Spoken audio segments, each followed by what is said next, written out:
These final examples really help put everything into perspective and show what a question might look like on an SAT, where they specifically ask for what is tangent with these characteristics. Just one answer, not six.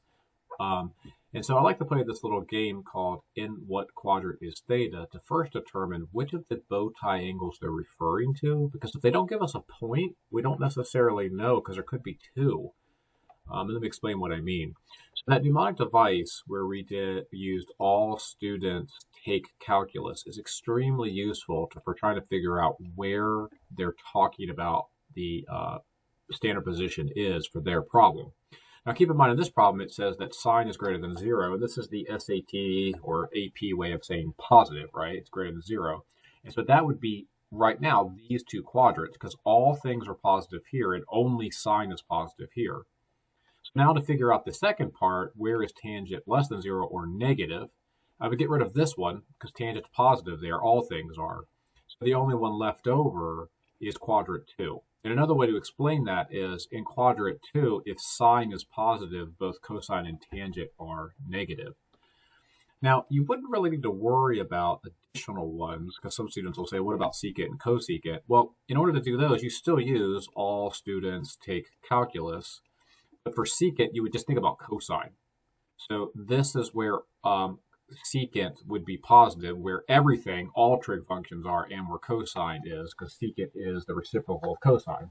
And then sine would be negative, not here, because that's where everything is positive, so this must be quadrant four. And again, another way of thinking about this is saying, well, if cosine is positive, sine and tangent are negative.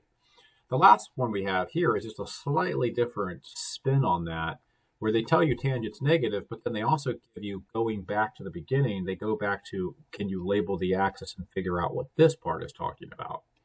So if you label the axis, as we did at the beginning of this lesson, you can determine that they're talking about here, they're talking about quadrants 3 and 4, right? 180 to 360.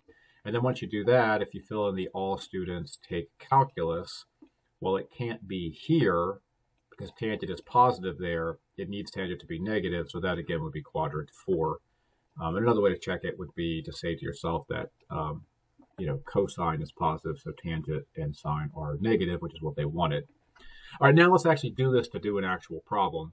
Which, by the way, there can be a problem where they simply ask what quadrant is the following characteristics in, and they would have a multiple choice of A, B, and C, and it would be quadrant 1, 2, 3, and 4. So here we have a problem where, okay, given the triangle drawn in standard position and a trigonometric function of theta, find the exact values for the indicated trigonometric function. It wants us to find just one value. And so we're going to start by trying to figure out what quadrant they're talking about.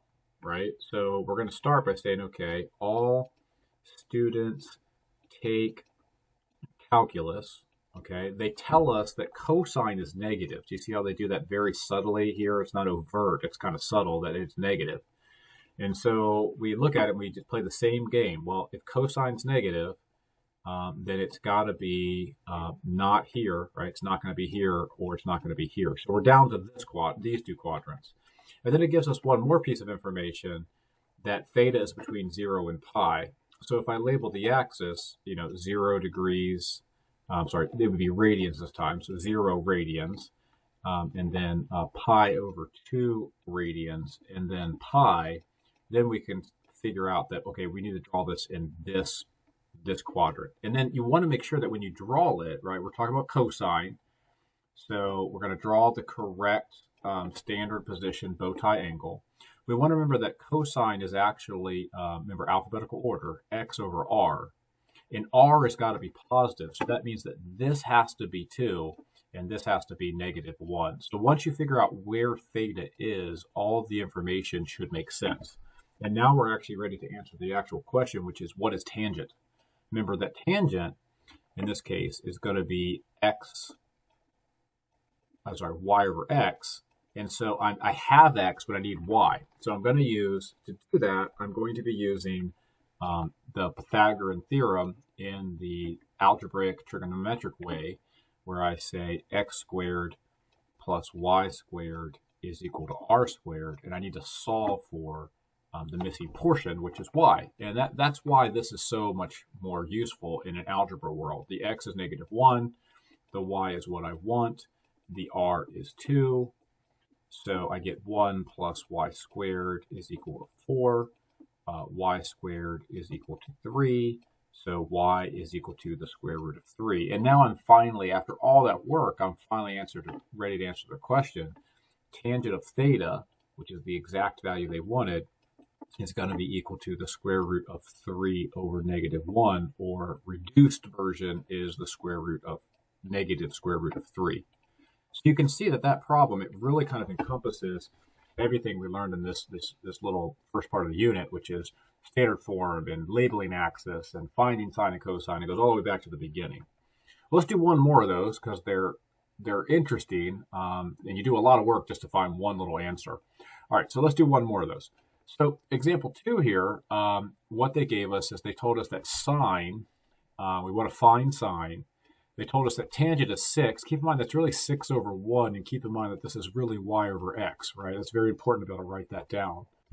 And then they tell us that we have it going from 90 to 270. So you don't have to start with this. I mean, if you want to start with this idea that we have 0 and then we have 90, I'm switching back to degrees because they did.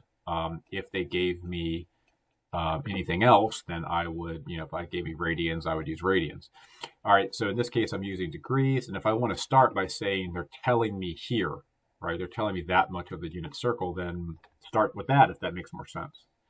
And then tangent, we would want to do all students take calculus, and it very subtly tells us again that this is positive. So I want to do it in this quadrant because it tells me to use tangent as positive, and it tells me to use it between 90 and 270.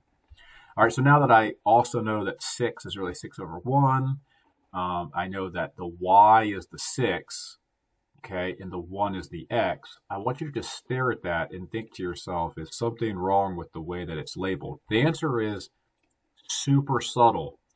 Tangent is positive because both of these numbers are negative. This point, remember, if I connect it back to earlier, this point would be -1, -6.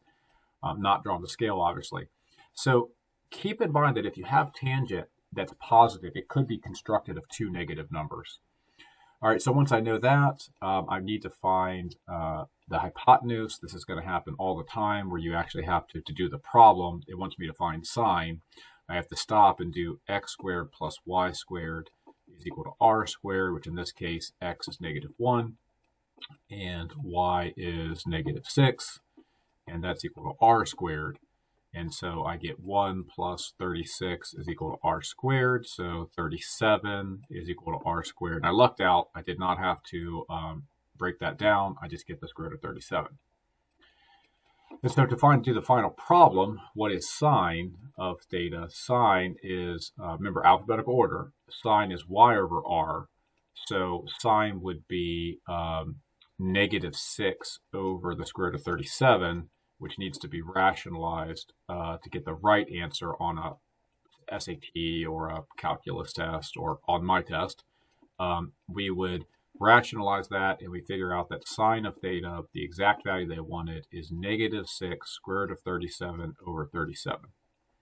So one of the things we need to really pay attention to is what is x and y. It's so important. Notice that the first thing I did was I wrote down what tangent was, right? I said tangent was y over x, so I make sure I put this in the right position. And you might say, well, it doesn't matter because if I put 6 there and 1 there, I'm still going to get 37.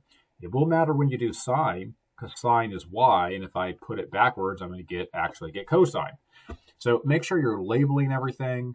Make sure that when you're labeling it, you're being careful. Make sure that you're thinking to yourself that sine is second, so it would be y, and cosine is first, so it would be x. Make sure you know that tangent is the slope, so y over x. All these little things help. And try to get away from writing a squared plus b squared equals c squared, because we're really focusing now on x and y positions within the triangle. All right, hope that makes sense. And that's the last example for this particular part of the chapter.